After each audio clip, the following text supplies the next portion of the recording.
Hello everyone. Today we will discuss some your problem.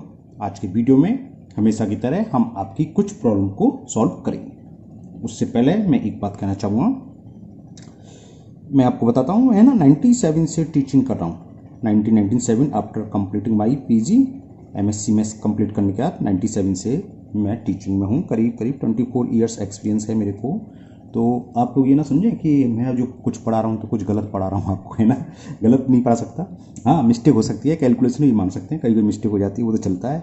Actually मैं इसलिए कह रहा था क्योंकि अभी कमेंट्स पढ़ रहा था मैं थोड़ी देर पहले, पुष्पा देवी नाम से, जिसकी भी आईडी है, आप सुन भी रहे होंगे ना। तो आपने लिखा है सर 7 का भी आंसर नहीं आया, 3 का भी आंसर नहीं आया, अगर सही नहीं पढ़ा आता है या क्या लिखा है, ऐसे कुछ लिखा था, तो रॉन्ग आंसर नहीं बताइए। ओके पुष्पा देवी जी, अब मैं आपसे एक क्वेश्चन पूछता हूँ।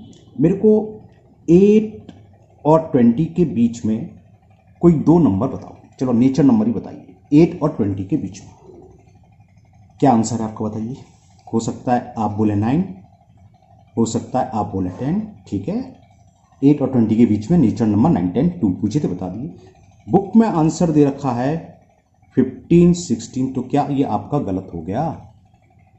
8 और 20 के बीच में तो है, या आपके फ्रेंड ने लिख दिया 11 और 12, तो क्या उसका गलत हो गया? या तीनों ही आंसर गलत हैं? या मैंने बिल्कुल ही अलग लिखा, मैंने लिख दिया 17 और 18, तो क्या मेरा आंसर गलत हो गया? है ना। तो कुछ बेटा सोच लिया करो, आपको गलत नहीं पाया जाएगा। और उस ये रेशनल नंबर के बीच में, दो नंबर के बीच में इनफाइनाइट यानी कि करोड़ों अरबों नंबर हैं, तो आंसर मिले ना मिले उसकी कोई गारंटी नहीं है। हमने बुक जब सवाल कराया तो हमने बताया भी होगा कि इसके आंसर नहीं मिलेंगे तो परेशान होने की ज़रूरत नहीं है ना। क्योंकि हाँ, जो आंसर आएगा वो 8 और 20 के बीच में ही होना चाहिए। जैसे मैंने पूछा, आपने अगर ये लिखे 9 और 10, तो 8 और 20 के बीच में है, तो यानी कि आंसर सही है। आपके फ्रेंड ने लिखा 11, 12, 8 और 20 के बीच में आ रहे हैं, और नेचर नंबर में ये भी आंसर सही है। इसने लिखा 15, 16, 8 और 20 के बीच में है, नेचर नंबर भी है, ये भी आंसर सही है। मैंने लिखा 17, 18, तो मेरा भी आंसर सही है। ये नहीं कि ये भी गलत हो गया, ये भी गलत हो गया, ये भी गलत हो गया, ये भी गलत हो गया। क्यों? क्योंकि बुक में आंसर कुछ और दे रखा है 13, 14, तो सब सही है क्योंकि इसके बीच में। तो रेशनल नंबर बेटा ऐसा होता है, इनफाइनाइट रेशनल नंबर होते हैं। इनफाइनाइट आप जानते हो, करोड़ों अरबों अरबों नहीं, जितना आप नहीं जानते उससे ज़्यादा।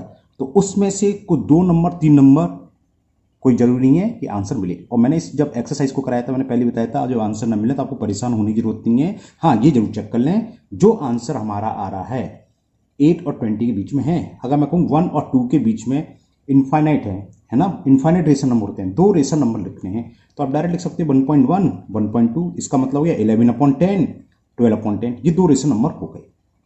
हो सकता है बुक में किसी और तरीके से कराओ, आप क्लास में पढ़ रहे हो, आपके टीचर ने किसी और तरीके से कराओ। हो सकता है आप कहीं कोचिंग वोचिंग करते हो तो आप और कोचिंग वाले टीचर ने अलग से कराया हो, और आप हमारा चैनल देख रहे हैं, हमने अलग मेथड से कराओ। क्योंकि रेशनल नंबर फाइंड करने के कई मेथड होते हैं, और मैंने जब ये वीडियो बनाई थी उसमें सभी मेथड कोशिश करी थी, 3-4 मेथड से सवाल करे थे, जिसके 3-3, 4-4 पार्ट है, किसी पार्ट को किसी मेथड से, किसी पार्ट को किसी मेथड से। ओके, तो क्या नाम है, पुष्पा देवी जी, जो भी हैं आप, है ना, पुष्पा देवी नाम से आईडी। तो आप चिंता ना करें, गलत नहीं पढ़ाऊंगा ना। ये हो सकता है, ऐसा हो जाता है कि कभी कैलकुलेशन मिस्टेक हो जाती है, जल्दी 4/3 को कुछ और लिख दिया, ये तो मान नहीं सकते थे हम, लेकिन आप सोचेंगे गलत पढ़ा दिया, तो ये बिल्कुल हम नहीं मानने को तैयार होंगे, है ना। तो आप चिंता ना करें, आपकी जो भी प्रॉब्लम हो हमेशा की तरह पूछिए। हाँ, आपने कहा अच्छी बात है, मैंने चेक करा कि हो सकता है कहीं मैंने कुछ गलत तो नहीं पाया, तो मैंने देखा था, आंसर का चेक करता है ना रेशनल नंबर। जैसे मैंने आपको ये समझाया 8 और 20 के बीच में 2 नेचर नंबर लिखो तो इसके बहुत सारे आंसर है ना। और अगर मैं पूछता रेशनल नंबर तो बहुत सारे हैं, नेचर नंबर में तो कुछ लिमिटेड आएंगे, क्योंकि नेचर नंबर कौन से होते हैं, 8 से लेके 20 तक के, कौन से 9, 10, 11 से लेके 19 तक, है ना, उन्हीं में से कुछ आंसर आएंगे। लेकिन रेशनल इनफाइनाइट होते हैं, तो उसके तो आंसर मिलना और भी मुश्किल है। चलिए अब हम प्रॉब्लम लेते हैं। सबसे पहला क्वेश्चन है एक्सरसाइज 7B का question number 35। Question number 35 exercise 7B, 2 ही क्वेश्चन है, ज्यादा नहीं है, क्लास 7 RS अवकाल मैथ का, जो कि पेज नंबर 116 पर है। और इसको पूछा है न्यू टिक एंड ट्रिक होगा शायद, है ना, न्यू, मैंने लिखा तो था, भूल गया, new goal tick and track नाम से किसी की आईडी है, उन्होंने पूछा है। चलिए करते हैं आपका question.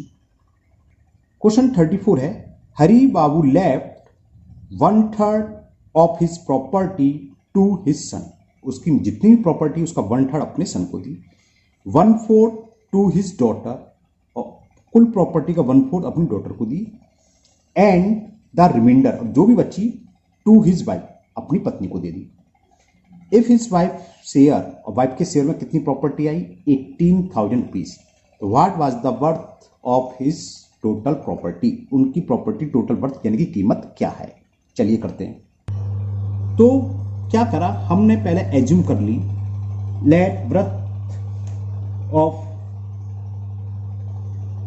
Worth of his property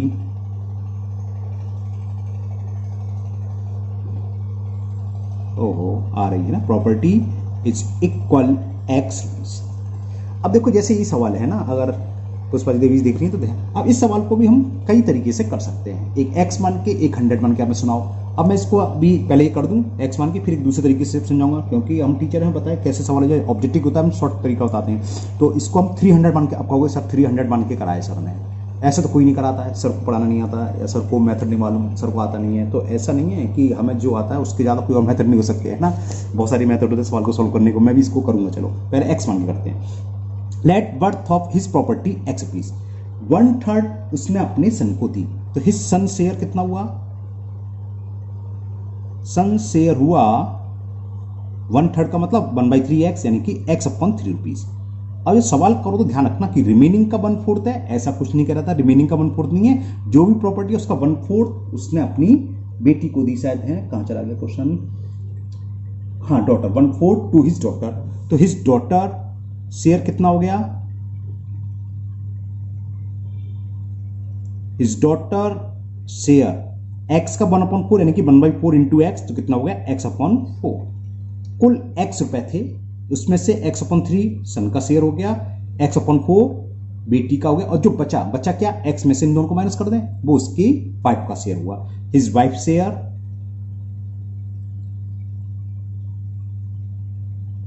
तो क्या करेंगे, x में से सन का और डॉटर का जो शेयर है उन टोटल को माइनस कर दें, तो कितना हो जाएगा। आप डायरेक्ट भी कर सकते हो, x minus x/3 minus x/4, उससे कोई फर्क नहीं पड़ेगा, है ना।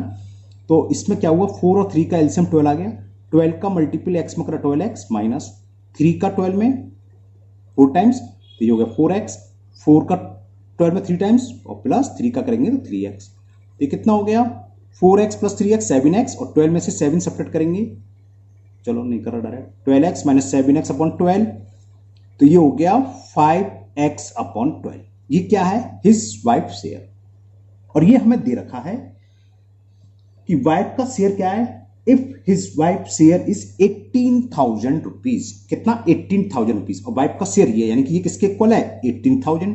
तो according to question 5x/12 is equal 18,000 rupees. तो x की वैल्यू क्या हो जाएगी, क्रॉस मल्टीपल कर दें, है ना, तो क्रॉस मल्टीपल करेंगे तो क्या हो जाएगा 18,000 इंटू 12 और 5 आ जाएगा अपॉन में, क्लियर ना। 5 से मैं इसे कैंसिल कर दे रहा हूं, 5 3 जा 15, 5 6 जा 30, 20, 12 का मल्टीपल कर दें 0 0, 12 6 जा 72, कैरी 3, सॉरी कितना 7, और 12 3 जा 36, और 7 43। तो कुल प्रॉपर्टी की कीमत हो गई 43,200। तो new gold tips and tricks नाम से जिनकी भी चैनल है, जिनकी भी आईडी है, तो मुझे उम्मीद है आपको ये क्वेश्चन समझ में आ गया होगा। एक दूसरा मेथड आपने पढ़ा 100 मान के, लेकिन मैं 100 मान के नहीं, मैं वो बताने के लिए कि सवाल ये नहीं कि हम जो कर रहा है कोई टीचर कर तो गलत कर रहा है, हमें अलग तरीके से मान के करता हूं। मैंने देखा 1/3 दे रहा है डॉटर को, अगर मैं 100 मान लूं तो 100 का 1/3 तो 100/3 दिक्कत करेगा। अब मैं अगर चाहता तो इस सवाल को ऐसे भी कर सकता था, let total worth is 300 rupees. अब यहीं दिमाग चकरा जाएगा ना कि अरे सर ने 300 मान लिया, 300 मान के भी कोई सवाल करता है ना, तो देखो 300 मान के करता हूं मैं, तो 300 रुपीज हो गए। सन को क्या दे रहा है, शॉर्ट में लिख दे रहा हूं, सन लिख दे रहा हूं, सन का शेयर है 1/3, तो 300 मैंने इसलिए माना क्योंकि इसका 1/3 निकालने में इजी हो जाएगा। तो कितना आ गया 100 रुपीज, और डॉटर को दे रहा है 1/4, 300 का 1/4 भी इजी आ जाएगा 75। कैसे, तो डॉटर को मैं शॉर्ट में DAU लिख दे रहा हूं, डॉटर का शेयर हो गया 1/4 इंटू 300, 4 7 28, 4 5 25। तो 100 रुपीज तो 300 में से उसने अपने सन को दे दिए, 75 दे दिए डॉटर को। तो वाइफ को कितना मिला? वाइफ को मिला 300 माइनस 100 माइनस 75, यानी कि 300 माइनस 175। तो इसको सॉल्व करेंगे तो 125 आ गया है ना, तो 125 आ गया। अब यूनिटरी मेथड लगा दो। जब वाइफ का शेयर 125 है तो कुल प्रॉपर्टी कितनी थी? प्रॉपर्टी की कीमत 300। जब 1 रुपीज है तो 300 अपॉन 125, और कितना है वाइफ का शेयर? 18,000 है, तो शेयर होगा 300 इंटू 18,000 अपॉन 125। ठीक है, अब देखो 5 से कैंसिल करें, 5 2 जा 10, 5 5 जा 25, 5 से ये कैंसिल कर दिया ना, 5 3 जा 15, 3 बचा 306 से 5 6 जा, और ये 25 से कैंसिल कर, 25 5 25, कितना बचा? 5 5 0 50 और 5 25 2 जा। अब इसका आपस में मल्टीपल कर दें तो क्या आएगा? देखो 0 0 12 6 जा 72, कैरी 7, 12 3 जा 36 और 7 43, तो वही आ गया 43,200। और देखो यहां भी आया था 43,200। ओके, तो ये नहीं है कि एक हमने मेथड जान रखा है तो वही मेथड है, कई मेथड से सवाल हो सकता है। तो ये क्वेश्चन क्लियर हुआ। नाउ नेक्स्ट है क्वेश्चन नंबर 2, एक्सरसाइज 8B। चलिए करते हैं question number 2, exercise 8B, class 7 का, आर.एस. अग्रवाल मैथ का, जो कि पेज नंबर 128 पर। और इसको क्वेश्चन नंबर 2 एक्सरसाइज 8B, अच्छा ये पूछा है इन्होंने new goal tips and tricks वालों ने, है ना। इससे पहले जो क्वेश्चन पूछा था वो चंदन कुमार जी ने पूछा था। तो चंदन कुमार जी, मुझे उम्मीद है आपको समझ में आ गया, पहले वाला क्वेश्चन करा था चंदन कुमार ने पूछा था, ये उनका है। चलिए करते हैं, ये तो थोड़ा सा इजी क्वेश्चन है, आपने ये पूछा है, कोई और मैं दिखा देता हूं पहले। एक्सरसाइज 8B क्वेश्चन नंबर 2, और क्वेश्चन 2 है so that 36, 49, 6 and 7 are not in proportion. हमें ये शो करना है ये प्रोपोर्शन में नहीं है। तो 4 टर्म प्रोपोर्शनल कब नहीं थे? पहले फर्स्ट 2 टर्म का रेशियो निकालो। 2 तरीके हैं इसके, दोनों बताऊंगा मैं। हमने 36:49 निकाला फर्स्ट 2 टर्म का, और ये कोई कैंसिल नहीं हो रहा है, इसकी सिंपलेस्ट फॉर्म है, ये रहेगा।